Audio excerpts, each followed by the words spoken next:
আসসালামু আলাইকুম, আশা করি সবাই ভালো আছেন।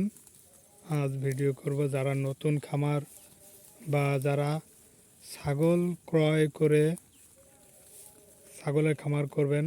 আমি একটা খামারের কাছে গেছিলাম বা জানতে পারি এই ভুলটাই মানুষ করে। যারা এই ভুলটা করে, যেমন তারা ছাগল কেনে হাট থেকে, মানে একসাথে 10টা 12টা বা অধিক কেনে। এজন্যই তাদের জন্য এই ভিডিওটা। হাট থেকে বেশি ছাগল ক্রয় করবেন না, 2-1টা 3-4টা করে কিনবেন। তারপরে ছাগলগুলো এনে কোয়ারেন্টাইনে রাখবেন বা ভালো দেখে জেনে বুঝে ছাগল ক্রয় করবেন। এদিনকেও আমি একটা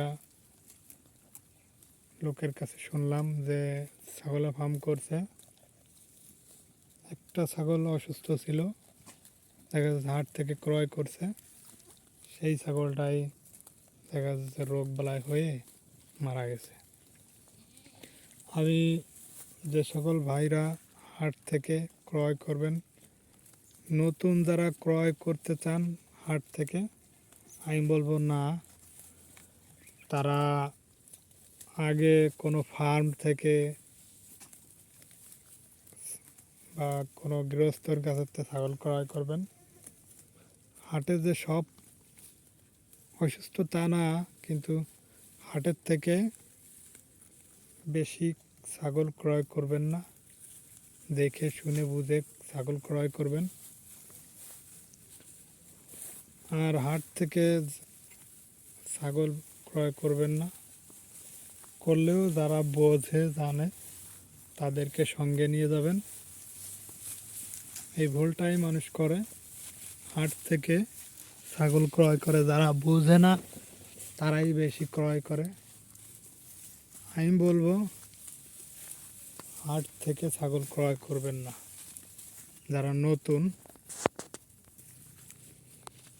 হাট থেকে যারা নতুন একেবারে খামারের কিছুই বোঝেন না, তাদের বলবো হাট থেকে ছাগল করবেন না। আপনারা ক্রয় করার চেষ্টা করবেন কোনো খামার থেকে বা কোনো গৃহস্থর কাছ থেকে ছাগল ক্রয় করবেন, তাহলে এই ধরাটা খাবেন না। আসলে আমি বলবো কোনো নতুন খামারি হাট থেকে ছাগল ক্রয় করবেন না, তাহলে ধরা খাবেন। সব তো আর ছাগল ভালো ওঠে না, রোগ আলাতাও আছে। আমি বলবো যারা নতুন খামারি তারা কখনোই হাট থেকে ছাগল ক্রয় করবেন না। ঠিক আছে।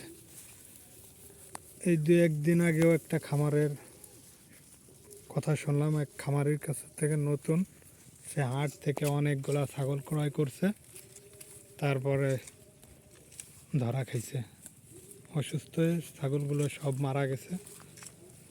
ঠিক আছে, তাই আমি বলবো হাট থেকে ছাগল ক্রয় করবেন না সহজে। যারা বোঝে জানে তাদের ক্ষেত্রে ছাগল ক্রয় করবেন। যদি ভালো লাগে তাহলে সাবস্ক্রাইব, শেয়ার, ফলো, লাইক করে দেবেন। আল্লাহ হাফেজ।